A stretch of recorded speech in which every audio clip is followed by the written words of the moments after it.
Spécial Fairy Tail, c'est la 5ème de couve. On ne pousse pas, s'il vous plaît. On ne pousse pas, c'est inutile. Le public n'est pas autorisé à assister aux épreuves éliminatoires.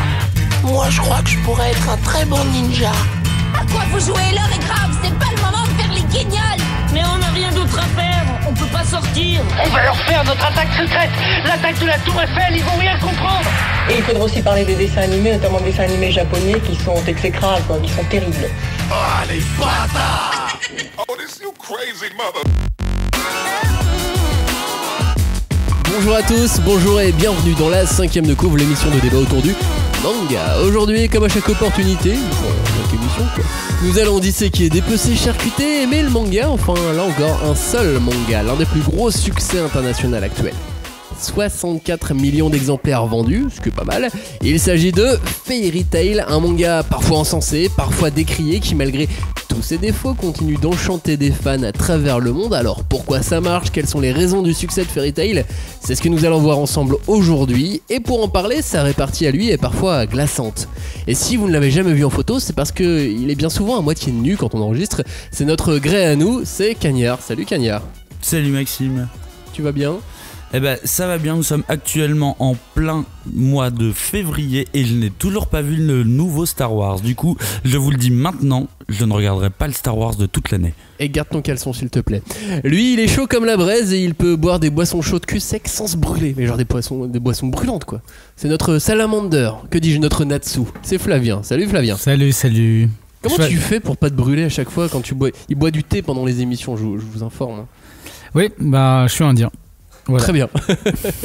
Moi je me dis pas bonjour, mais si j'étais un personnage de Fairy Tail, vu que je détiens un peu les clés de l'émission, je me dis que je serais... Makarov. Non, Lucie mais en mec. Ah merde. Ah ouais, j'aurais dit Passepartout du coup, direct. C'est Passepartout. Bon bref, c'est tout. Non mais l'air de rien, j'en ai pas l'air, mais je peux avoir masse de pouvoir. Tu vois, je peux être super balèze. Du coup t'as des gros seins. Beaucoup moins. Bah non, justement, un mec n'a pas de sein, de poitrine, tu sais, de poitrine qui déborde. Ah bon? Je t'expliquerai un jour Flavien. Ensemble nous allons donc évoquer, analyser ou chercher à comprendre les raisons du succès de Fairy Tail. On évitera le spoil au maximum, pas d'inquiétude, c'est promis. Et surtout, c'est parti. Alors avant de démarrer messieurs, Fairy Tail, qu'est-ce que c'est? C'est un manga de Hiro Mashima, publié au Japon de 2006 à 2017 et comptabilisant 63 tomes. Une affaire donc rondement menée. En France, les tomes 62 et 63 sortiront en mars et en mai de cette année 2018. Dans nos contrées, on totalise donc un peu moins de 8 millions d'exemplaires sur les 64 millions vendus au total, ce qui est plutôt fort en proportion par rapport au Japon et par rapport au reste du monde. Le fait qu'il y ait 8 millions sur 64, c'est pas mal du tout, ouais. Juste pour la France, je pense qu'on est le deuxième pays de Fairy Tail en plus d'être le deuxième pays du manga. Si certains d'entre vous ne savent pas de quoi parle Fairy Tail, bon, c'est l'histoire d'une guilde de magie, Fairy Tail, c'est son nom, qui doit faire face à des dangers qui menacent le monde. Et ils se bagarrent. Bon, plus précisément, on va suivre Natsu et Lucie, deux membres de cette guilde qui ont chacun leurs propres objectifs. Lucie, par exemple, elle veut devenir une mage constellationniste très forte, et puis Natsu, lui, veut retrouver le dragon qu'il a élevé. Voilà, c'est simple et efficace. Oui, parce que c'est assez classique au final, être élevé par un dragon. C'est très classique au final, Fairy Tail. Dans le pitch et dans l'exécution, c'est très classique. Dans beaucoup de choses, c'est classique au final. Quand on prend Fairy Tail, on se dit pas waouh, mais quel manga étonnant, quel manga surprenant. Non, c'est vrai qu'à la première lecture, Fairy Tail, on se dit bon bah c'est un shonen quoi. C'est l'arrivée de Natsu qui essaie de s'émancipe, qui grandit petit à petit et tout. Et Lucie surtout qui s'émancipe aussi. C'est surtout, oui, puis on voit Natsu qui est un personnage qui a un caractère de personnage de shonen neketsu. Oui, qui arrive toujours à ses fins, qui veut toujours être au meilleur. Neketsu voulant dire sang bouillant, je crois que Natsu, il est vraiment chaud bouillant. Et il réagit au quart de tour. Donc l'idée, là ensemble tous les trois, c'est d'essayer de comprendre pourquoi Fairy Tail a autant de succès. Parce que malgré tout, Fairy Tail, c'est un manga à qui on va attribuer énormément de défauts. On va lui trouver beaucoup de défauts. On va avoir envie d'en dire un peu de mal parfois. On va avoir envie de dire il y a ça qui marche pas, il y a ça qui marche pas. Et pourtant, on a quand même envie de connaître la suite. On a quand même envie de le lire et surtout ça fonctionne, ça continue de se vendre. Il suffit de faire un tweet sur Fairy Tail, c'est tu as obligatoirement un like. Voilà, n'importe qui dans le monde ça c'est génial. Fait un tweet sur Fairy Tail, il a au moins un like. C'est une vraie donnée là que tu viens de nous donner? Ouais, c'est quasiment une vraie donnée. D'accord, cool. Quand je dis quasiment une vraie donnée, c'est que ça veut dire une vraie donnée, c'est pas du tout une donnée. C'est chiffré, mais on n'a pas vérifié. C'est ça, exactement. Non, mais c'est ça qui est étonnant sur ce manga, c'est-à-dire que on y trouve beaucoup de défauts, on y voit énormément, on a l'impression que l'auteur fait des erreurs même, et pourtant c'est un succès de malade, et pourtant ça marche, et pourtant on a quand même envie de lire, on a quand même envie de savoir la suite. Mais en fait, il a réussi comme dans d'autres, je prends comme sur Dragon Ball, etc., il a réussi à fédérer quand même une sorte de communauté qui sont archi fans et qui fait que ça pousse, ça pousse, et en plus, mine de rien, l'auteur est quand même beaucoup plus accessible. Et je pense que ça pousse aussi à faire que le manga soit de plus en plus aimé, attiré. Bien sûr, c'est une donnée non négligeable, hein, que l'auteur soit sur Twitter, par exemple, qu'il communique lui-même avec ses fans, qu'il n'hésite pas, contrairement à beaucoup d'autres auteurs, à se déplacer régulièrement à l'étranger, dans des conventions, à la rencontre des lecteurs. Peu le font autant. Lui, il vient de finir sa série, il est parti au Comic-Con, là il était au festival de la bande dessinée internationale, festival international de la BD d'Angoulême. Voilà, on en reparlera tout à l'heure, parce que toi Flavien, tu as pu le côtoyer pendant plusieurs jours. On en parlera au milieu de l'émission. C'est devenu un quelques nakama. Petites anecdotes sur cette histoire, mais effectivement, il est accessible, il est différent. Enfin, en tout cas, de ce qu'on a l'habitude de voir avec les auteurs. Il est complètement différent. Il a une parole beaucoup plus libérée. Et puis, en fait, c'est quelqu'un qui s'intéresse à son lectorat. Dans tous les cas, il va toujours regarder un peu ce qui se passe et il s'intéresse à son lectorat. Il veut toujours faire que son manga soit toujours au mieux. Et même si on peut trouver des défauts du coup à Fairy Tail, comme tu l'as dit, c'est pas le manga parfait. Mais quand même, il a quand même des côtés hyper attrayants, ne serait-ce que par le fait qu'il redonne de la vie à la fantasy, qui n'était pas au goût du jour à l'époque, en tout cas il y a 10 ans. On va en parler dans quelques instants. Puis il y a un truc, un sujet qui t'est cher, Cagnard, parce que t'en parles souvent, les sondages de popularité, tu sais, qui guident que va faire le mangaka. Il en a parlé. Il s'est trouvé pendant le festival d'Angoulême. Pendant sa masterclass. Il a parlé pendant sa masterclass des sondages de popularité, et il a dit que ça comptait énormément pour lui, mais pas que. Laisse-moi t'expliquer. En gros, il a dit que les sondages de popularité, il les regardait avec son éditeur. Il y a donc ces sondages de popularité où tu as un petit questionnaire, tu sais, à répondre. Genre, mon personnage préféré, c'est ça, et ainsi de suite. Donc, il y a ça. Mais il regarde avec le nombre de dessins de fanart qu'il reçoit et de lettres, tu sais, mon personnage, machin. Il va en gros à la rédac, ils vont regarder le nombre de fanart de Natsu, le nombre de fanart de Grey, et puis ils vont mesurer aussi la popularité comme ça. Ah, et donc c'est des données chiffrées très précises comme les tiennes, quoi. C'est ça. Entre les résultats des sondages et le nombre de dessins. Non, mais mine de rien, en fait, ce qu'il disait. Le dernier point, c'est en dédicace.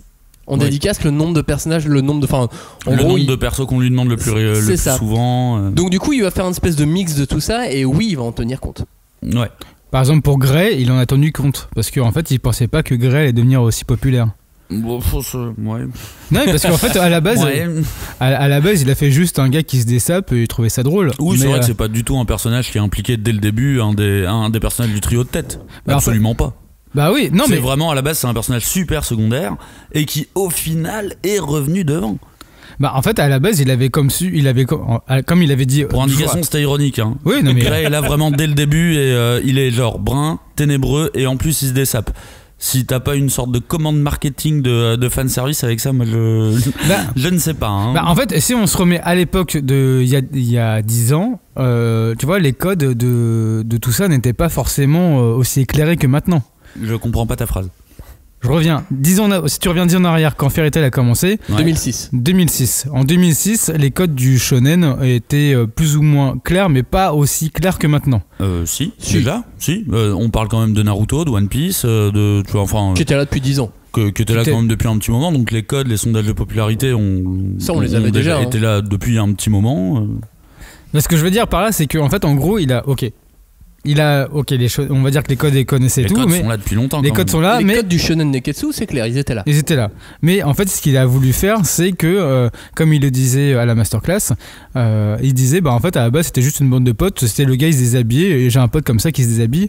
Mais du coup, faire un personnage qui se déshabille et qui est complètement dingue, ok, je vais le faire, mais il sentait pas de se dire. Oui, il s'était pas dit effectivement, ça sera le troisième larron de la bande. C'est ça. Peut-être, mais il avait quand même. Je suis quand même pas d'accord. Hein. Dans le développement du début, dès le début, il est là. Il avait quand même mis avec important. Enfin, il lui avait donné une certaine importance malgré tout. Un pouvoir tel que le pouvoir de glace à un personnage dont tu n'es pas sûr qu'il va fonctionner. Un pouvoir de glace, c'est comme un pouvoir de feu. Tu ne donnes pas l'équivalent inverse du personnage principal. Et surtout que c'est le pouvoir contraire du héros. C'est exactement ça. Tu mises pas par hasard. Tu vois, tu lui donnes un pouvoir un petit peu derrière. Au pire, tu lui donnes un pouvoir de la terre. Tu as un pouvoir un peu. C'est pas le feu et la glace. Tu as le feu et la glace. Tu crées l'opposition directe, sachant qu'ils ont pas le même genre de caractère en plus. Tu vois. Bon, après, c'est ce qu'ils racontent, ça. Je peux pas. Et puis entre ce qu'ils disent, souvenir. Après, faut se souvenir aussi de dans quel état tu es au moment où tu crées un truc. 15 ans en arrière. C'est ça. Enfin, 12 ans en arrière.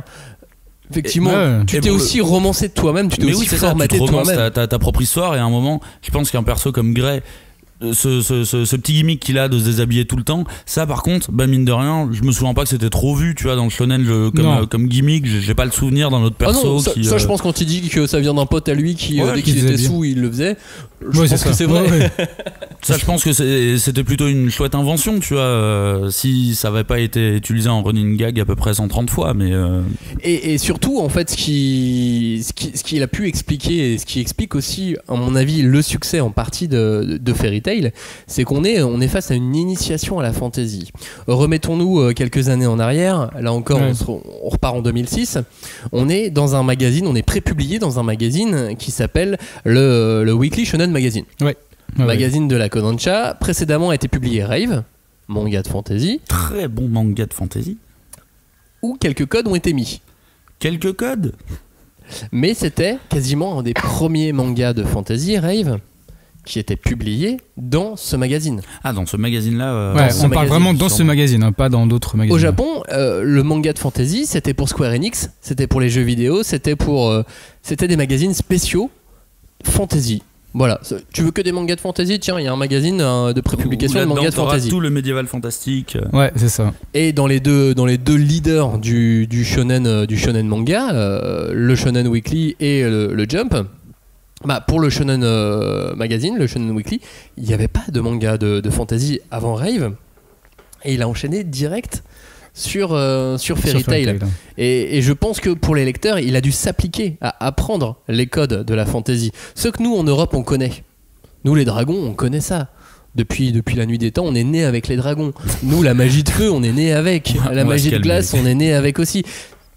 Au Japon, c'est pas forcément le cas. C'est pas aussi culturel. C'était plus initiatique. Du coup, il a fait un manga initiatique. Je suis pas vraiment d'accord là-dessus non plus. Pour ce magazine, je suis d'accord, mais pour la culture japonaise, je suis moins d'accord, parce que justement, t'as tout le background de Dragon Quest et compagnie qui existe déjà depuis longtemps. Le dragon, c'est une figure qui existe depuis très longtemps. Mais pas dans ce magazine, tu vois. Oui, mais du coup, ça change rien dans son cas à lui. Il a pas lu que ce magazine-là, tu vois. Il a de toute sa vie.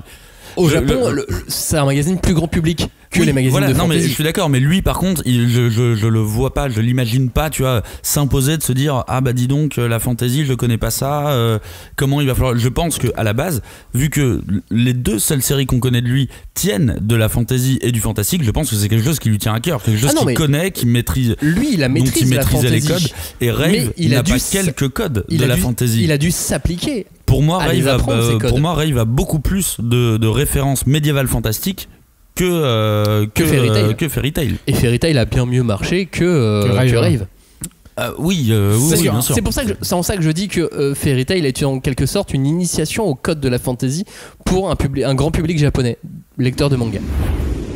Je me suis rendu compte que ce type qui se fait appeler Salamander utilise un charme, ou sort de séduction si vous préférez.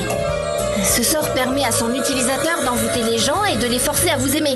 Ce qui est bizarre, c'est que ça fait des années que c'est interdit à la vente. En tout cas, faut être un sacré pervers pour en faire usage sur des jeunes filles innocentes. Non mais effectivement on va peut-être pas être d'accord sur Non, cette je pense qu'on va pas être simplification de la d'accord. fantasy. De toute façon t'as pas envie d'être d'accord avec nous. Je Voilà. préfère être d'accord avec moi, j'avoue. Oui bah alors ça c'est facile. Ah bah bravo. Ah bah oui. Une continuité avec Rave, vous la voyez dans quel sens? Dans le sens Fairy Tail est une espèce de level up de Rave ou est un level down de Rave pour être plus grand public? Moi je dirais level up pour être grand public. Vraiment pour être grand public. Parce que Rave, c'est sympa, mais je pense qu'il a fait Fairy Tail pour toucher un peu plus grand. Oh mais du coup, le Alors fait qu'il- de qu'il vouloir a pas être réussi plus grand avec public, Rave. c'est level up ou c'est level down? Moi, je pense que Rave n'est pas un manga parfait. Loin de là, on a quand même le début de la série qui est assez chiant, jusqu'à qu'on rentre vraiment dans le dur, et là je trouve que c'est vraiment un excellent manga.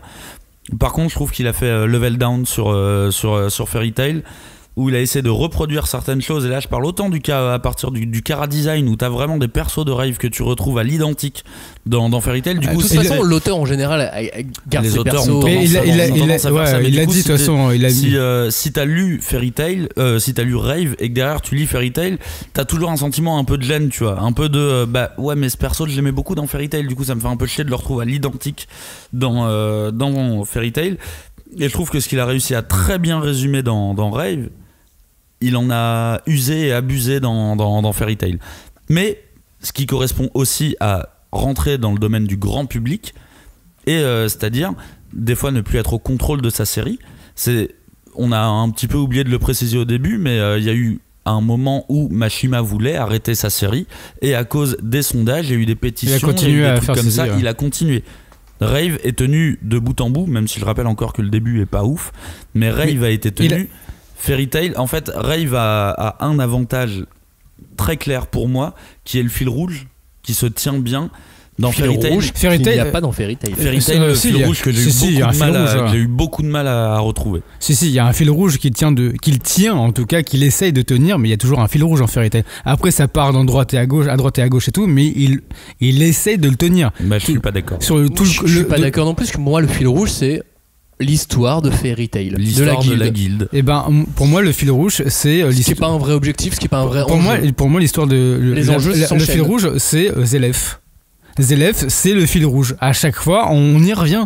Ouais, mais C'est- pour moi, c'est Zélef. Si t'avais eu Zélef, ok, si dès le chapitre 4 on disait ah non mais ouais, un jour on arrivera à détruire Zélef qui est le mal qui rôde en nous. Et en fait, non, pour moi, Zélef il arrive au tome 4, 5. Oui, mais le mal, tu vois, tu sens que et le mal encore il vite arrive, etc. et tout, et mine de rien, la guilde elle va détruire Zélef. Du coup, c'est le héros, c'est même pas Natsu ou Lucie, pour moi c'est la guilde, et le méchant, bah c'est Zélef, et t'as le fil rouge, bah c'est ça. Point. Et Bah, même je trouve pas du tout dans le sens où il y a moi alors en plus Fairy Tail c'est pas du tout un manga que je déteste, c'est un manga qui a des bonnes qualités mais qui pour moi s'est perdu et qui je dis qu'il s'est perdu mais en fait je me trompe en disant ça, mais qui s'est jamais trouvé, qui a jamais réussi à se trouver scénaristiquement. Et là où la plupart des shonen commencent en faisant des petits arcs qui s'auto-concluent très rapidement, comme on a vu dans Naruto, comme on a vu dans Bleach, comme on voit là dans Black Clover typiquement. Pour moi l'héritier de Fairy Tail à l'heure actuelle c'est Black Clover. Eh ben lui s'est perdu là-dedans, s'est perdu dans ces mini-arcs. Ça veut pas dire qu'ils étaient inintéressants, ça veut pas dire qu'ils étaient pas intenses. Il a réussi à monter très très haut dans certains arcs, mais il a jamais réussi à capter un vrai fil rouge qui était évident pour tout le monde, en se disant Naruto veut devenir le Hokage, Luffy veut devenir le roi des pirates. Et parce que là le souci dans Fairy Tail, c'est que le héros, c'est la guilde. Oui, mais ça veut rien dire. Mais ça, c'est un concept. Non, mais c'est le concept. Mais c'est en fait. Bah oui, mais c'est un concept pété. C'est comme si tu disais. Oui, c'est Naruto qui dit que le vrai héros, c'est le village de Konoha. Mais oui, non, mais merci, on est d'accord. C'est comme si t'avais 20 personnages ou plus à faire évoluer, alors que tu vois dans Naruto, etc. C'est ce que Oda fait avec One Piece. Ouais, mais ça n'empêche qu'il a quand même un objectif précis. Natsu au début, son objectif c'est retrouver son papa qui est un dragon.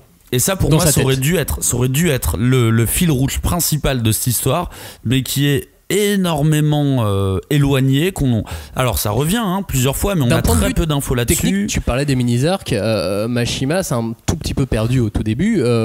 Enfin c'est ce qu'il a avoué aussi dans pas mal d'interviews, c'est être un tout petit peu perdu au début. les chapitres, les arcs, pardon, ils font 6 chapitres, puis 8 chapitres, puis 12. Ça augmente petit à petit pour arriver à quelque chose de sérieux. Effectivement, c'est un tout petit peu balbutiant au début, ce qui n'enlève rien à la qualité de la série. Ce qui n'enlève rien à l'intensité de chaque arc, comme Black Clover le fait là à l'heure actuelle. Pour l'instant, il a des petits arcs, mais qui peuvent être très très intenses. Le problème, c'est que ils peuvent se lire aussi indépendamment. Attends, laisse finir juste Cagnard la phrase. Ça a pas grand sens qu'ils peuvent se lire indépendamment sur une série fil rouge. Finis ta Sinon, phrase. tu deviens un site comme AB Productions. Finis ta phrase, j'ai dit. Dépêche-toi, plus vite que ça, parle plus vite. Le problème, c'est que dans tous ces petits arcs, au lieu de les faire sentir comme des petits arcs qui n'auront pas forcément une grosse conséquence, à chaque fois, il a fait croire que c'était l'arc de la fin du monde. Et du coup, ça s'arrange, tu vois, enfin, ça monte dans des intensités très très fortes, et là, ça vraiment, c'est une qualité que je reconnais, l'intensité.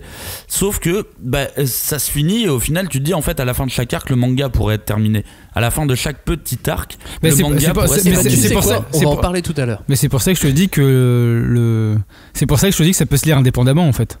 Oui, non, moi je suis pas d'accord. Pas fait pour ça. Moi, il y a un autre truc que j'ai vu en termes de qualité vraiment dans Fairy Tail, parce que malgré tout, il en est bourré ce manga. Ah oui, il est bourré de qualité. C'est la partie fantasme. En fait, tout est fantasme pour un être humain. C'est-à-dire que tous ces pouvoirs magiques, ils sont très simples, les pouvoirs magiques. Il a pas fait des pouvoirs super de ouf, malades. En partie élémentaire, en partie. C'est que les élémentaires. Il a vu large. Sont élémentaires et sont surtout très simples. Et. Au point que des fois tu comprends pas vraiment d'où vient le pouvoir. Mais en fait, c'est ce qu'il dit, c'est que c'est simple. Oui, c'est simple, mais c'est des fantasmes. C'est des fantasmes de tout jeune garçon ou jeune fille. On a tous eu envie d'avoir à un moment donné un pouvoir X ou Y qu'on retrouve dans Fairy Tail. Oui, bien sûr. Vu qu'il fait le spectre total des pouvoirs, comme Oda le fait dans One Piece avec les fruits du démon, il offre. T'as l'impression que. Alors, Oda, ça se voit dès le début que ça peut partir dans n'importe quel sens ses pouvoirs. Tu pars autant du fruit du caoutchouc que. T'arrives au fruit du glisse, tu vois. Enfin, lui a fait un petit peu la même chose. Il a fait un éventail très très très très très très large de pouvoirs. Et ça, par contre, c'est un des éléments mais clés de la réussite. Les pouvoirs sont soignés et ils sont surtout clairs, limpides, efficaces, et même dans le trait derrière. Ah ouais, non mais tu sais où ça va. Le pouvoir de Lucie, elle ouvre des portes. J'avoue qu'au début, j'ai pas très bien compris le principe. C'est que ça a toujours existé, ça a toujours été. Quand j'ai découvert ce manga, j'ai fait. Non, une constellationniste. Elle ouvre des clés pour faire venir des constellations et des êtres. Et j'ai trouvé ça génial parce que moi, c'était mon pouvoir que dans les histoires de fantasy que j'ai pu lire plus jeune, enfant. C'était vraiment mon truc. Moi, je voulais pas le feu. Moi, j'adorais le pouvoir de Lucie. Bah en fait, c'est comme dans les Final Fantasy, t'as toujours un peu l'oracle. T'as toujours un peu l'oracle qui ouvre toutes les portes et tout. Et en fait, ce qui est cool, c'est que toute la magie est tellement simple et limpide. Tu fais ok, on va créer ce pouvoir. Et enfin, tout ce qu'il a créé comme pouvoir, en fait, tu dis on peut le faire. Ou alors, chaque personnage peut avoir un personnage tellement simple, une magie tellement simple que tu peux t'identifier très rapidement, quoi. L'autre fantasme, c'est les fantasmes physiques. Chaque personnage est grave gaulé. Fille comme garçon. Fille comme garçon. Et ils ont tous les mecs qui ont des abdos, mais là de toute façon on est sur la série du fanservice, mais genre très large. Par contre c'est la même, hein. C'est pas le fanservice habituel des filles au gros sein. Après je sais pas le pourcentage de filles qui lisent Fairy Tail, mais il y en a quand même. Il y en a beaucoup. Il y en a beaucoup. Après effectivement on a tendance à survoir les filles en tant que garçon. Quand on est sur des dédicaces ou qu'on voit Hiromashima face à une salle, on a tendance à se dire mais il y a que des filles, parce qu'en tant que garçon on regarde beaucoup les filles, bien plus qu'on regarde les garçons. Mais je regarde personne. Et Cagnard ne regarde personne lui en plus, donc pour lui personne ne s'intéresse à Fairy Tail, il est tout seul devant lui. Même pas l'auteur, tu vois. Rien à foutre. Mais effectivement, il y a un truc aussi qui est clé, c'est ce beau dessin. C'est les filles avec ses formes magnifiques, c'est ces garçons avec ses formes magnifiques. Ça aussi, je pense que. Mais c'est vrai, il les tient ces personnages. Non, c'est sa phrase qui me faisait rire. Ça aussi, je pense que c'est une clé aussi du succès de Fairy Tail là au final. Graphiquement, il tient ses personnages, il sait les faire. J'ai pas souvenir d'un autre manga où les personnages sont tous aussi beaux. Tous. À part Makarov. Makarov, des fois, je trouve beau. Makarov. Après, oui, Chia, évidemment. Dans tous les cas, même si Makarov est pas beau au sens premier du terme, parce que c'est toujours un petit peu bizarre de dire qu'est-ce qui est beau de qu'est-ce qui est pas beau, en tout cas, il est stylé. Ouais. Et il est Chia stylé à certains moments et c'est en ça que je dis que c'est mine de rien la mine d'or du fanservice, c'est-à-dire on a quand même des figolets, des mecs torse nu, des petits chats, des grands chats, des filles en armure, des magical girls. Là c'est vraiment des bains aussi. Des quoi? Des bains. Des bains. C'est vraiment bains, le self-service du fanservice. L'autre fantasme, en plus d'être physique, il est stylistique. Je sais pas si vous avez déjà remarqué le détail apporté aux vêtements et au style des personnages. Si. Et ça, c'était un truc qui était déjà présent dans Rave. Il apportait beaucoup de soins aux vêtements dans Rave. Je crois que Lucy, vraiment, c'est rare de voir ça, mais elle change tous les jours de vêtements. Ouais. Elle garde les bottes, elle garde sa ceinture. Mais elle change de vêtements quasiment tous les jours. Et même de maillot de bain. Et elle change aussi de maillot de bain. Mais en fait, c'est que de base, lui, il aime bien les vêtements. Donc en fait, il adore les vêtements. Donc après, au bout d'un moment, en fait, il se fait plaisir, quoi. Non, mais j'ai rarement vu de shonen neketsu où les vêtements étaient où il y avait autant de détails et autant de soins apportés au style vestimentaire des persos. Et ça, effectivement, je pense que pour beaucoup de monde, beaucoup de gens, beaucoup de lecteurs à travers le monde, ce petit point clé avec tous les autres a une importance. Mais c'est pour ça que les cosplays de Fairy Tail fonctionnent, parce que en fait à chaque fois tu peux créer un costume par rapport au personnage. Juste sur Natsu aussi, Natsu il a je sais pas combien de costumes. Même si sur le pantalon ça reste dans la même forme, mais le costume il change un peu. Il change de costume, Natsu ? Ouais, Natsu il change de costume. Ouais, il a toujours son écharpe dégueu. Il a toujours son écharpe qui est son signe distinctif, mais il a toujours un sarouel qui change, il a toujours son haut qui change. Lucy elle change toujours. Erza pour les autres j'étais d'accord, mais Natsu je pensais qu'il était un peu toujours sur le costume noir avec le gilet sans manche. Non, il y a toujours un petit truc qui change, même sur Jobia on pense qu'il est toujours en mode russe. Il y a toujours un petit détail qui change, etc. En fait, il arrive à, mine de rien, à créer, à recustomiser ses costumes, quoi. Dans le dessin, il a le souci du détail parce que, encore une fois, là où d'autres auteurs auraient envie de changer justement en se disant je vais tout changer, Lucy elle a toujours la même ceinture. Ouais. Voilà, c'est idiot comme détail, mais effectivement Lucy a toujours la même ceinture avec la même poche où elle met ses clés. Ouais. Non mais c'est clé.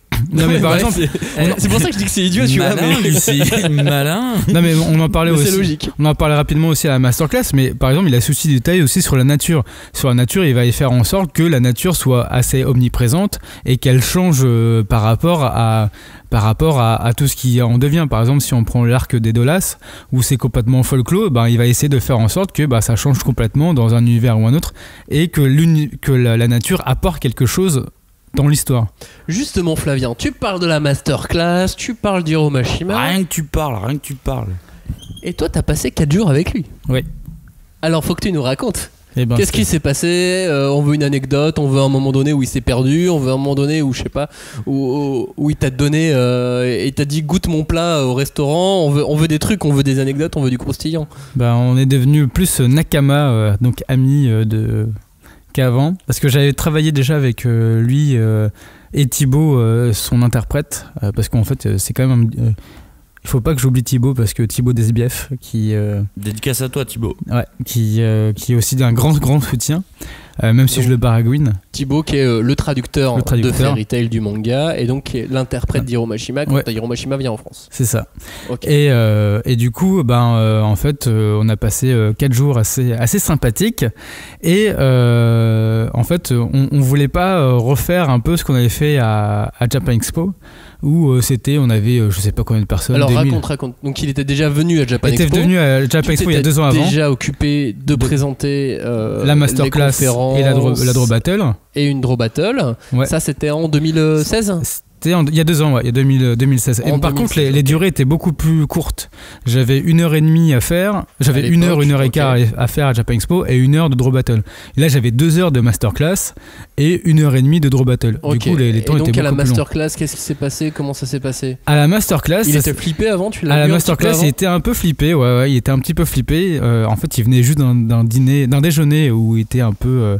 Il avait bien mangé, et du coup on n'avait pas trop préparé avant. Il me faisait complètement confiance, il dit vas-y je te fais confiance, vas-y on y va, let's go.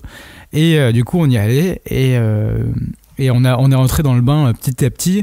Et en fait, j'ai vu le héros se lâcher petit à petit sur les questions et être beaucoup plus libre qu'à l'époque. C'est-à-dire que là, il a fini ses séries. Du coup, il est beaucoup plus libre de dire des choses qu'il ne pouvait pas dire à l'époque. Par exemple... Mais qu'est-ce qui le faisait flipper à ton avis à l'époque? C'est-à-dire que genre son éditeur, on pouvait lui tomber dessus ou lui il était juste détendu? Série en cours. Ouais, la série en cours, il y avait un peu plus de pression, etc. Par exemple là, c'est lui qui a abordé tout seul le sujet des votes du public, des votes des personnes. Ceux dont on parlait en début d'émission. Alors qu'avant, il était impensable et impossible de poser cette question. Et c'est lui qui en parle. Et du coup là il en parle librement, je fais bon bah vas-je saute sur l'occasion, je vais poser la question, et il en parle complètement libéré, alors qu'avant on en parlait en off, et enfin il y a 2 ans avant on en parlait en off, il disait je peux pas dire plein de choses, etc. Mais à ton avis, qu'est-ce qui bloque ces auteurs? Enfin, c'est vraiment le fait d'être encore sur leur série. Enfin, ils flippent de quoi? Pourquoi ils veulent pas en parler plus tôt? Mais en fait, en gros, je pense que c'est votre avis à vous. Hein, mais je pense que ils ont tellement de contraintes, ils ont tellement de pression pour faire leur série que en fait, ils peuvent pas dire un mot plus haut que l'autre. Et quand ils finissent une série, ils font bah voilà, c'est fini. Je suis libéré, je suis tranquille et je peux dire un peu ce que je veux sans non plus spoiler. La plupart du temps, ils sont encore sous contrat, donc techniquement la pression elle existe de manière légale de la même façon. Il est sous contrat, mais en même temps, il est un peu plus en mode libéré, dans le sens où bah voilà, là, sa série elle est finie. Voilà, enfin je peux dire tout ce que je pense sur la série. Il le dit lui-même sur des trucs sur la mort, comme quoi ces personnages, ils meurent pas. Quand ils meurent, ils reviennent. Il dit bah oui, bah effectivement, la mort, ça l'intéressait pas. Ça l'intéresse pas quoi. Alors que pour nous, en fait les personnages ils revivent tout le temps. C'est pas. C'est bizarre. C'est bizarre. Quand on parle de l'ellipse de l'ellipse temporelle dans Fairy Tail, effectivement, tout le monde a trouvé ça bizarre et tout le monde s'est dit mais qu'est-ce que c'est que cette arnaque? Bah oui, mais en fait lui c'est juste que bon, il y avait une contrainte éditoriale, mais il le dit honnêtement que bah voilà, les personnages, il faut les faire vivre, il faut les faire marcher, et cette liberté de parole, il l'a enfin maintenant quoi. Ouais, mais souvent dans le shonen, quand on fait l'ellipse temporelle, le personnage grandit. Dans Dragon Ball, le personnage grandit. Dans Naruto, le personnage grandit. Dans One Piece, il grandit presque. D'habitude, ils grandissent un tout petit peu, quoi. Mais là, ils voulaient le reprendre un peu à rebrousse-poil, ce truc-là, où justement, dans tous les shonen, ils grandissent. Il fait pourquoi ils grandiraient, les miens? Je repars à zéro, je refais les trucs. Après, et je m'amuse, quoi. Je pense qu'il y a aussi un effet où ils sont pas conscients du poids qu'ils ont, du pouvoir qu'ils ont. Je pense, si tu me dis que le gars est stressé avant d'aller à une masterclass, une séance de dédicace comme ça, si on reporte ça juste à un auteur américain, à un auteur de comics, à un auteur de français, à un auteur de BD français, tu l'amènes, un gars qui commence à être connu depuis un moment, tu l'amènes devant, soit tu lui fais pas faire parce que il est pas à l'aise avec ça, il aime pas parler en public et compagnie, soit une fois le gars est rodé, tu vois, et il le fait. Et là, si tu me dis qu'il est stressé et compagnie, c'est que le gars est pas habitué, et du coup il est pas habitué à rencontrer du public, et je pense qu'ils sont absolument pas conscients du succès qu'ils ont, et qu'ils ont peur, en fait. Ils ont juste peur de froisser son tento, son éditeur. Parce que c'est que ça, à Angoulême, ça faisait sa 5e sortie en France, quoi. Enfin, ça fait pas beaucoup. C'est pas énorme. Et par rapport à d'autres mangaka, c'est énormissime. Par rapport à d'autres, c'est l'un des seuls où il est sorti. Et en fait, lui, à l'époque, déjà en 2008, c'était ça, la première fois qu'il était venu, il pensait pas que l'internationalisation de... J'ai encore du mal à le dire. C'est marrant, alors je vous raconte juste ça parce que tout le monde n'a pas vu cette conférence mais que Flavien présentait, mais il a bugué sur le même mot, donc n'utilise plus le mot internationalisation. Non, j'arrive pas. Dit partout dans le monde. Quand on sort des frontières, ils se rendaient pas compte que Fairy Tail avait autant de fans partout dans le monde, et c'était la première fois qu'ils se confrontaient à ça. Je pense que même au Japon, c'est pas si évident que ça. Non, parce c'est que pas évident, si t'es une superstar au Japon, à un moment tu prends un petit peu tes aises aussi, tu vois. Je pense que la plupart des auteurs de gros shonen comme ça, ils sont pas conscients. Regarde, on a vu des photos d'Akira Toriyama qui sortait en jogging devant chez lui. Enfin, oui, mais Toriyama, je pense que c'est un peu différent. Ouais.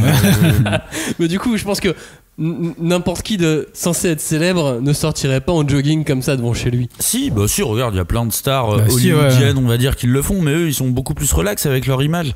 Les Japonais, c'est plus cloisonné. C'est une image que j'ai du mangaka, mais le mec, il est enfermé dans son appartement. C'est vrai. Il rend des planches. La plupart des contacts qu'il a avec l'extérieur, c'est son tento, qui vient lui dire « T'es en retard sur tes planches, Quand il peut se reposer, en fait, il dort. C'est ce il prend pas des vacances, il va pas boire des coups avec ses potes, il dort. Du coup, je pense qu'il y a vraiment un côté un peu fermé. Lui, il avait l'air un peu plus libre, en tout cas, quand il disait son emploi du temps, il avait l'air un peu plus free. Quand il disait son emploi du temps, je vais essayer de m'en souvenir de tête, l'emploi du temps de Hiro Mashima. Pendant Fairy Tail, le lundi, il fait ses Nemu, ses storyboards, qu'il présente, qu'il présente à son éditeur. Du mercredi au samedi, il encre. Il gratte le mardi. Ouais. Il dessine le mardi. Du mercredi au samedi avec son équipe, ils encrent. Ouais. Ils posent les trames, ils encrent. Le dimanche, il réfléchit. Il commence à faire ses storyboards, qui termine le lendemain et qui représente, et ainsi de suite. En vrai, c'est quoi? C'est pas une vie, tu vois. C'est pas une vie. même si j'adore un auteur, je lui souhaite pas ça. Niveau horaire, il disait 11h du matin, 3h. Ouais, c'est quand même abusé. Après, je pense que ça va évoluer de plus en plus. Mais quand ils vont vraiment prendre conscience du poids qu'ils ont et que c'est eux qui décident. C'est pas l'éditeur, c'est pas le. Et quand on va arriver plus à un truc comme dans le comics ou dans le franco-belge, que un auteur décide de changer de maison d'édition parce que c'est bon, ça le saoule cette maison d'édition. Là, je pense que le rapport va être un peu plus différent. Je pense que ça commence parce qu'en fait, lui, il a la conscience de ça. Et si je reprends un exemple sur Murata, il fait ce qu'il veut, quoi. Murata, il fait vraiment ce qu'il veut avec sa maison d'édition. Et en fait, par exemple, c'est lui qui a chopé One. Il fait si vous n'hésitez pas One, moi je me barre, quoi. Donc tu vois. Et lui, c'est l'histoire qu'il raconte. Effectivement, là, aujourd'hui, on peut pas le voir. Et il travaille aux États-Unis et apparemment, il a pas de problème pour vivre. Voilà. Donc je pense qu'à un moment donné, oui, il fait un petit peu ce qu'il veut. Et Mashima, il a aussi. Mais à la japonaise aussi. Voilà. Mais Mashima, il voit comment ça fonctionne à l'international et il se dit ok, maintenant. Mais à un moment, il y a un point central à tous les mangaka qui sont venus en France. Il y a un point central qui est les gars sont sur le cul de voir. Ah oui, c'est toujours ça. Et c'est là, c'est quand même bizarre. Genre, au Japon, au moins, tu dois le voir que t'es connu. Non, il voit pas. S'ils ne sortent pas, il ne le voit pas. Je pense que Mashima, c'est un des rares auteurs, mais ils sont de plus en plus nombreux là. Quand je vois les nouveaux mangas, les nouveaux mangas, toute la nouvelle génération qui arrive sur Twitter. Il voit les échos. Oui, c'est ça. Il commence à voir des trucs que les éditeurs peuvent pas contrôler. C'est ça. Et ça, c'est un chouette reflet. Mais Mashima déclarait aussi, malgré tout, que maintenant, depuis quelques temps, quand il pense ses bulles, il les pense dans les cases, il les pense non pas à la japonaise, donc de façon horizontale, et il les pense aussi de manière à pouvoir intégrer du romaji, l'alphabet romain, dans les bulles de façon rapide et efficace. De toute façon, c'est une vraie conscience. C'est une prise de conscience au fur et à mesure. Et si tu fais juste la différence, je ne sais pas le nombre de mangaka que j'ai lu en interview, tu vois, quand ils venaient en France et compagnie, qui étaient là. Moi, je pensais que j'étais pas connu, tu vois. J'ai jamais vu un auteur comics de dire ça. Au contraire, quand ils venaient en France, je les voyais plutôt dire le contraire. Je pensais que j'étais un peu plus connu. On va aller en 2008, je crois, 2008-2009 par là. Takeshi Obata, le dessinateur de Death Note, aujourd'hui de Bakuman, de Platinum End, est invité en France. Il vient, c'est génial. Il est invité au Virgin des Champs-Élysées. Donc le Virgin des Champs-Élysées, ça n'existe plus aujourd'hui, mais c'était l'énormissime magasin de produits culturels qu'il y avait en plein sur les Champs-Élysées, avec un énormissime escalier. Enfin, c'est un magasin très très beau et totalement dans le divertissement, dans l'entertainment. Dédicace d'Obata là-bas. Il arrive et tous les gens faisaient la queue, il y en avait un petit peu partout. Et là, tout le monde commence à applaudir l'entrée d'Obata. Truc normal, voilà, petite standing ovation pour l'arrivée de l'artiste. Il a bloqué. T'as compris ce qui s'est passé. C'est quand même bizarre, tu vois, là on est. C'est qui tous ces gens, quoi. Mashima, Obata, c'est pas des petits noms. Mais à Japan Expo il y a 2 ans, quand il avait une standing ovation après sa masterclass et que tout le monde s'est arrivé vers lui et qu'il a fait sa rockstar, il a jamais vécu ça de sa vie. Il a fait, mais c'est quoi? Il y avait, je sais pas combien de personnes, il y a 2000, 3000 personnes peut-être. Mais ça doit être pour ça que les éditeurs veulent pas vraiment les laisser sortir du Japon aussi, tu vois, qui veulent peut-être, je sais je pense pas. que c'est une manière de les maintenir. Alors bien sûr on présuppose, hein, on en a aucune idée, mais c'est quand même un indicateur qui est quand même bizarre et qui se recoupe avec beaucoup d'auteurs. Je pense que t'as aussi raison, mais il y a aussi l'autre côté. Il y en a certains qui veulent dire ok, on va sortir l'auteur justement de sa bulle pour voir l'influence qu'il peut avoir à l'international et voir est-ce que ça fonctionne ou ça fonctionne pas. Ils l'ont avec les ventes déjà.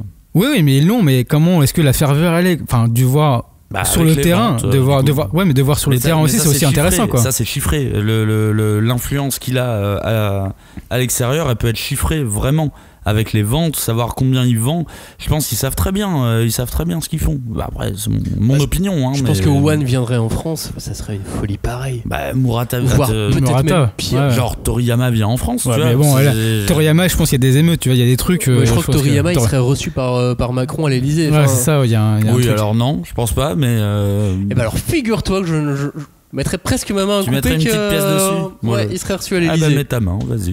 Ou au moins au ministère de la Culture. Mais au moins, il y a justement pour Hiromashima, il y a le ministre de la Culture qui l'a vu. Ouais, attends, alors on va rester calme. Même si... le ministre de la Culture, quel qu'il soit, il est toujours passé à Angoulême et il est toujours venu serrer la main des artistes internationaux. C'est pas parce que c'est Mashima. Non, mais même si c'était. Les ministres sont obligés de passer à Angoulême parce que c'est une étape obligatoire. Mais même si c'était organisé. Dit, je suis fan des dragons, tu vois. Sinon, on les attend en fait devant chez eux. Non, mais enfin, il y a un truc comme ça, tu vois. Non, mais même si c'était organisé, tu vois, pour Mashima, il était méga en stress. C'était mignon à voir. J'imagine pour lui, ça. Attends, même moi, il y a genre l'ambassadeur du Japon me dit que je vais le rencontrer. Je vais. Moi, je serais un peu miquette au début. Je voulais placer le mot miquette. Oui, d'accord. Je flipperais un petit peu quand même. C'est normal. Alors, en fait, pour info, l'ambassadeur du Japon est venu voir la Draw Battle et la masterclass. Alors donne-nous justement un tout petit mot sur la Draw Battle où l'idée c'était d'avoir Hiro Mashima face à Renaud Lemaire, l'auteur de Dreamland. Le retour. Le retour. Qui s'affrontait en dessin et ça s'est fini globalement en dessin de petit caca. Alors en fait au début c'était en fait il y avait 5 thèmes. Au début j'ai dit vas-y allez-y faites n'importe quoi genre c'était ça le brief parce que Renaud il voulait pas faire comme on avait fait il y a 2 ans et Hiro aussi non plus il voulait pas faire ça. Il disait bon on va s'amuser. Donc ils t'ont saoulé donc tu leur as dit faites ce que vous voulez. Et j'ai dit faites ce que vous voulez et puis après moi j'improvise. Et du coup il fait ok vas-y de toute façon on va te mettre dans la merde. Et je pensais pas qu'ils allaient vraiment me mettre dans la merde. En fait en gros c'est que dès le début il y a Renaud, je leur donne le thème c'est dessiner votre héros dans une position à la con et en fait Renaud Lemaire il fait son héros en train de chier. Et Hiromashima il fait Natsu en train de se brûler le doigt et avec une position à la con. Il va voir le dessin de Renaud il fait ok j'ai compris. Et tous les autres dessins, il a commencé à faire des petits caca partout, quoi. En tout cas, et à un moment, justement, il y avait le challenge. Je leur avais dit, donnez-vous un challenge l'un à l'autre. Et Renaud, il fait, ok, tu vas dessiner un sexy caca. Et Hiro, il fait, ok, tu vas faire un joli caca. Et là, tu le public qui fait, oh non. Et moi qui fais, oh non, pas encore, s'il vous plaît, là, j'en peux plus des caca. Ouais, donc même le public en avait marre. Et même le public en avait marre. Et du coup, en fait, ils ont dessiné leur héroïne respective et qui était hyper classe.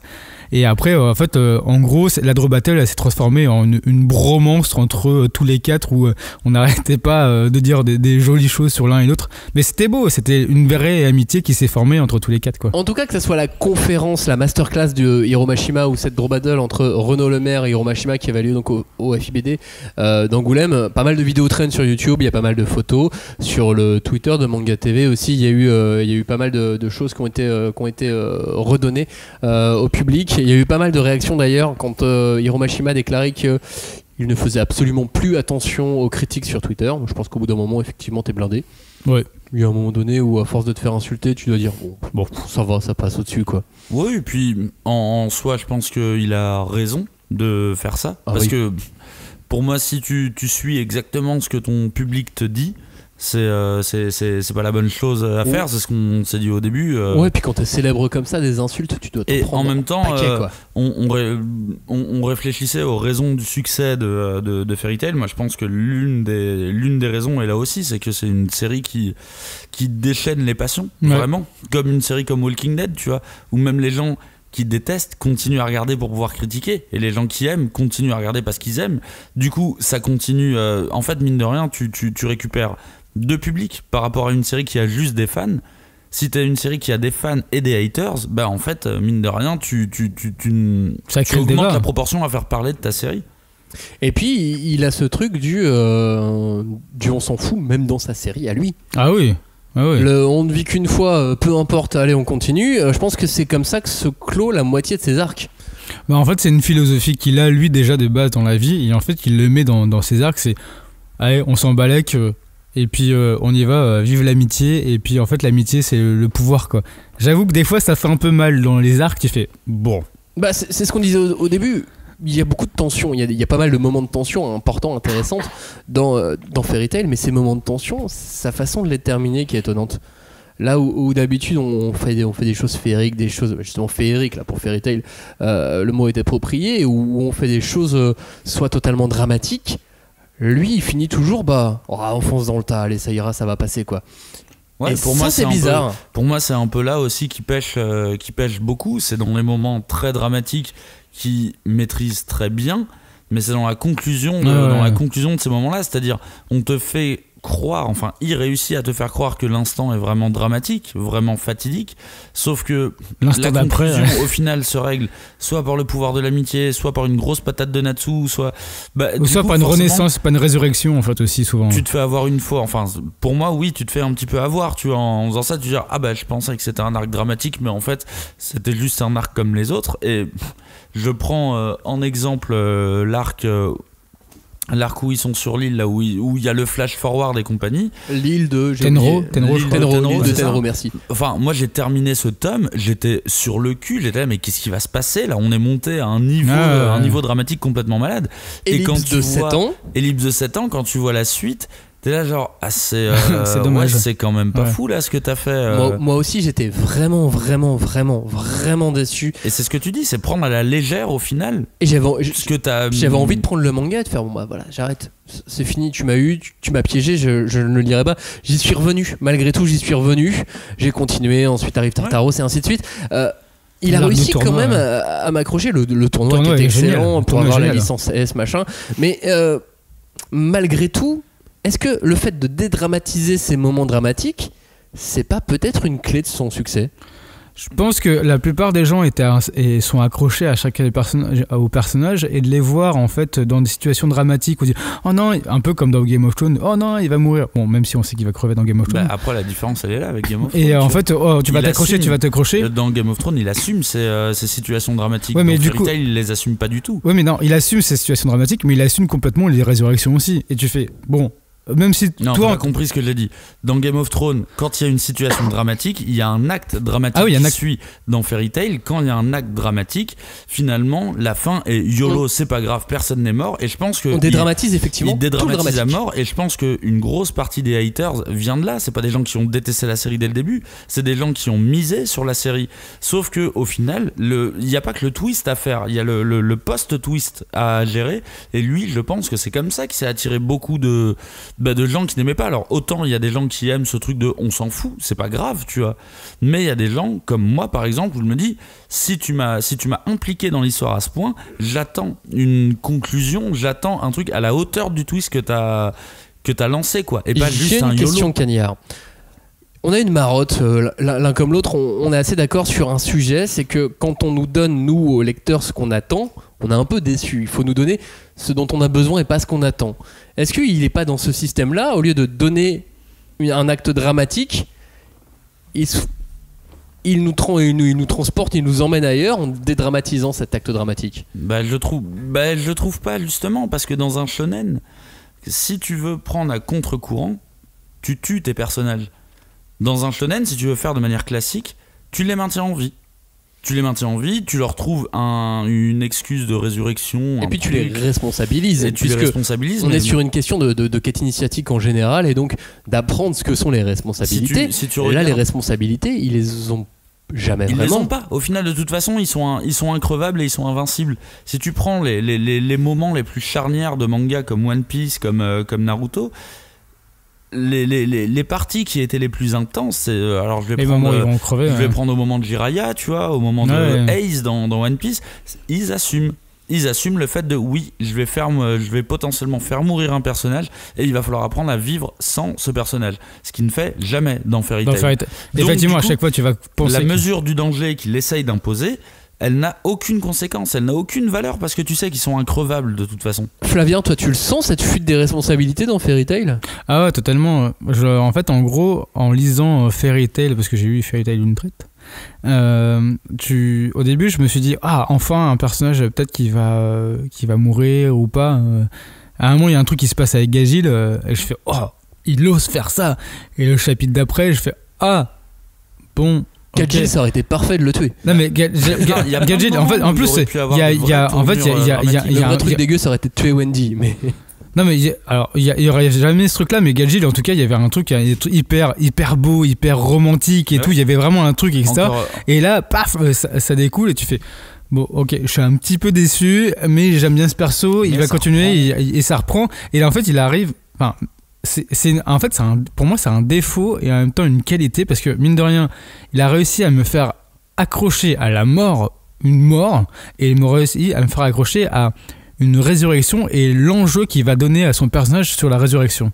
Et c'est pour moi et c'est assez ambivalent. C'est pour ça que quand j'ai fait Fairy Tail, c'est pas que j'adore ce manga, c'est que il a ses bons côtés et ses mauvais côtés. Il a un petit côté. Et en fait, et pour moi, il crée le débat à chaque page, quoi. Pour moi, c'est ça qui est intéressant. Pas forcément le débat, mais il a un petit côté soap dans le sens où finalement, on a envie de savoir ce qu'il advient de ces personnages. Il n'y a pas de risque. Il y a pas de risque dans cette histoire. C'est là où l'auteur de Game of Thrones réussit particulièrement, c'est qu'il n'hésite pas à tuer des persos importants. Et c'est là que des histoires comme l'Attaque des Titans tient aussi beaucoup. C'est-à-dire, on n'hésite pas à tuer un personnage important et on n'hésite pas à impliquer l'auteur, enfin à impliquer le lecteur là-dedans. Tandis que moi, à partir du moment où il n'y a aucune prise de risque, où je sais que de toute façon ils vont pas crever, forcément je vais être moins impliqué là-dedans. Mais pourtant il a réussi à impliquer en tout cas énormément de gens, et c'est ça qui est fou. C'est pour ça que je dis que c'est pas un absolu, c'est moi en tant que lecteur, et je pense que je représente une partie des lecteurs, enfin je représente pas, genre je parle pour eux, tu vois, mais je pense que je me reconnais dans une partie des lecteurs. Que tu fais, en même temps t'as monté quand même le syndicat des haters de Fairy Tail, donc mais non, pas du tout, en plus je l'aime bien cette série, sachant que dans Rave il prenait ces risques là et il a fait mourir des persos dans Rave, et c'est des moments mais déchirants dans Rave. Si je ne dis pas de bêtises, dans une interview il a déclaré que c'était un défi pour lui de réussir à faire avancer sa série sans avoir besoin de tuer des personnages. Ouais. Pour moi, c'est une facilité, mais c'est ce qu'il a redit à la masterclass aussi. Et pour lui, il l'a vu comme un défi. Après, on n'est pas dans la tête de l'auteur au moment de la création, mais effectivement, la construction des personnages, les gens sont fous de tous les héros de Fairy Tail, pour toutes les raisons qu'on a décrites tout à l'heure, et sur en même temps leur simplicité, en même temps toutes les interactions qu'il y a entre eux. Je peux te garantir que dans Rave, il y a une mort. Tous les gens qui ont lu Rave s'en souviennent, vraiment. Tu t'en souviens, parce que moi je me souviens encore du moment où j'ai lu ce tome de Rave, tu vois, où je me suis dit mais c'est pas possible, tu vois, il va faire un truc. Non. Et c'est un moment mais déchirant. C'est une passerelle qu'il a jamais osé franchir dans Fairy Tail. Et pourtant c'est aussi le truc ce moment, et ce qui a donné aussi un peu de cœur à Rave, où on s'est dit Hiro Mashima est un vrai grand auteur de manga, et il faut miser sur lui. Il a fait ses 23 tomes sur Rave. Non, 30. On est à 30, plus de 30. J'en avais enlevé. Et y a les premiers qui sont pas très bons en même temps. Et effectivement, on savait. Et lui, effectivement, c'est un auteur qui a réussi aussi à se renouveler. À pouvoir enchaîner avec un second succès. Mais de toute façon, là, ce qui se dit, c'est que en fait, il a arrêté Fairy Tail parce qu'il avait une autre idée en tête. C'est pour ça qu'il voulait arrêter Fairy Tail, et ses éditeurs ont dit non, il a réussi à convaitre ses éditeurs à dire laissez-moi tranquille, je vais faire mon truc, et dit arrête, allez, on te suit sur la nouvelle série. Et en fait il l'a dit en interview aussi, et en fait en gros il est en train de jouer à un coup de poker sur l'autre série, et peut-être qui va faire mourir des gens. Il est en train de jouer un coup de poker. Je veux pas qu'on fasse mourir des gens, absolument. C'est pas mon délire. C'est juste que c'est un auteur en qui j'ai encore confiance, parce que pour m'avoir fait kiffer autant dans Rave, qui est pas une série parfaite non plus, je crois en cet auteur, et je pense qu'il peut réussir à refaire certains twists. S'il y a une chose qui est sûre, c'est qu'il maîtrise très bien l'émotion, peut-être un peu trop.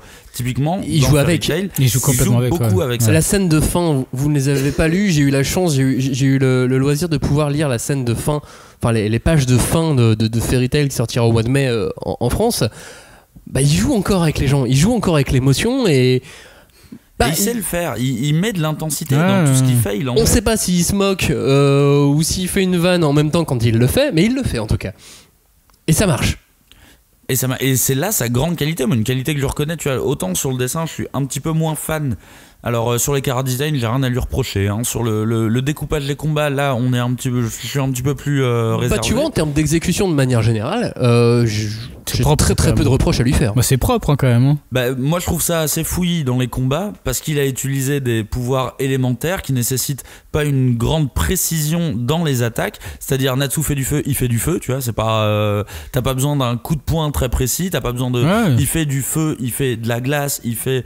Et du coup, je trouve que c'est là où ça pêche un peu, mais ça après tu vois c'est vraiment perso et c'est pas ça qui m'a arrêté dans le manga, mais dans tous les cas transmettre l'émotion il sait le faire. Il en a peut-être un peu trop joué dans Fairy Tail, peut-être un petit peu trop, mais après malgré quelques balbutiements au début, on l'a dit et même encore sur la fin, il maîtrise malgré tout son sujet et son manga assez fortement parce que comme vous l'avez dit au début de l'émission, il a voulu l'arrêter plusieurs fois.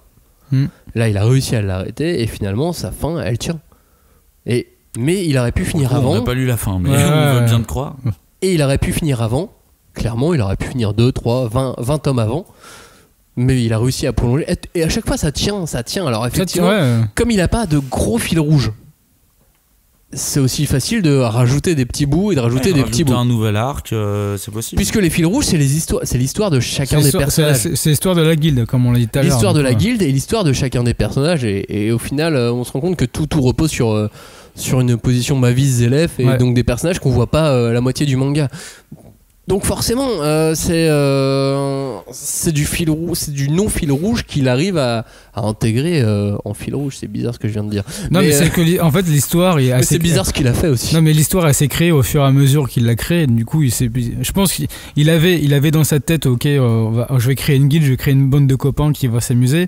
Et après, petit à petit, histoire de Zélef. Et après, il y a Mavis qui est arrivé. Et le fil rouge est devenu Mavis Zélef. Oui, du coup, on reste toujours pas d'accord sur le côté fil rouge. Mais non, mais ça arrivait petit à petit. Mais c'est-à-dire dans un mini-arc, oui, il y a un fil rouge aussi, si tu veux. C'est un peu le principe d'un mini-arc. En fait, t'as besoin d'une trame. Ça s'appelle une trame. Mais de toute façon, fil rouge ou pas, la résolution est toujours du fucked up, du what the fuck, du c'est pas grave, on s'en fout, on est amis, on va y arriver. C'est le manga YOLO. C'est ça. Le manga YOLO. Et c'est YOLO vraiment tout du long. En fait, quand tu regardes précisément chaque résolution, à part peut-être la résolution de l'arc Tartaros qui est vraiment dramatique, tout le reste est un peu est vraiment YOLO. Voilà. Et moi, je n'arriverai jamais à dire que Fairy Tail est un mauvais shonen. Pour moi, Fairy Tail est un bon shonen qui est un page turner, tu vois, où tu le lis vraiment agréablement, mais qui n'a pas assumé jusqu'au bout ses ambitions, là où ses prédécesseurs, les Naruto, les One Piece, l'ont assumé complètement. Pour moi, Fairy Tail est dans un modèle un peu beaucoup plus simpliste que les Naruto et que les autres trucs. Et c'est vraiment peut-être plus international, peut-être moins de parti pris. Oui, c'est ça. Peut-être un petit peu de tout ça, mais je pense qu'on peut aussi finir sur ces petites conclusions chacun. On attend avec grande impatience sa prochaine série. On attend avec grande impatience sa prochaine série. Fan de Fairy Tail, fan inconditionnel de Fairy Tail, sachez que a priori rien n'est vraiment annoncé au Japon. Mais il a laissé entendre. Alors du coup, on peut interpréter ça comme on veut, mais il a laissé entendre qu'il allait scénariser ou inventer quelques histoires pour que d'autres mangaka les créent autour de Fairy Tail. Du spin-off, voilà. Parfait, moi qui adore les spin-offs, ça va m'intéresser. Si vous avez lu que Fairy Tail, s'il y a un spin-off à lire, je vous conseille Fairy Tail 0. Qui est sur l'histoire de Mavis, qui est sur l'histoire de la guilde en fait. C'est ça, c'est sur la création de la guilde. C'est celui que je conseillerais avant tout. Moi je conseillerais Rave avant tout pour le coup, mais Et le dernier artbook aussi très chouette sur le travail de Hiro Mashima, il s'appelle Harvest. Est-ce que vous avez un dernier mot à dire sur Hiro Mashima? On peut retrouver des vidéos, on peut retrouver des choses sur oui, manga.tv. sur manga.tv, il y a la dédicace qu'il a faite rapidement en 5 minutes à la suite de son exposition. Il a fait un netsu en 5 minutes. Mais moi, ce gars, il m'impressionne à chaque fois quand il fait une dédicace. Il commence par les cheveux. Ou alors il commence par juste la bouche, enfin, il commence par n'importe quoi et il te fait le dessin. Bref, il connaît tellement ses personnages qu'il les fait, quoi. C'est ouf. Cagnard, un dernier mot? Un dernier mot, je vais reprendre un mot que j'ai déjà utilisé en plus dans cette émission, mais qu'un libraire m'a dit il y a quelques temps de ça. Black Clover, c'est Fairy Tail en bien. Je souhaite à Black Clover de ne pas tourner comme Fairy Tail. C'est encore possible, hein, on n'est qu'à 10 tomes, donc c'est encore possible. Financièrement, je souhaite le même succès à Yuki Tabata que Hiro Mashima a eu. Merci d'avoir écouté cette émission. On n'a pas eu le temps de faire un petit quiz, mais bientôt il y aura plein de quiz. On fera même un jour Nique sa mère les quiz. Une émission spéciale quiz. Sois poli s'il te plaît, Cagnard. Nique sa mère les quiz s'il vous plaît. Hashtag 5DC pour nous retrouver. Le groupe Facebook, n'hésitez pas à aller liker aussi la page Cagnard 5DC évidemment. Non, nique sa mère s'il vous plaît. Et de dire nique sa mère s'il vous plaît à Cagnard. Bon bref, sur Facebook, hashtag 5DC, sur Twitter, hashtag 5DC, vous nous retrouvez, il y a des groupes de discussion, il y a Twitter, on peut parler avec vous, on est là aussi pour échanger, et si on a dit des choses qui ne vous plaisaient pas sur Fairy Tail, n'hésitez pas non plus, si on a dit des choses qui vous plaisaient, mais n'hésitez pas non plus, voilà, les encouragements, ça ne mange pas de pain. Merci à tous, bientôt, ciao, bye bye.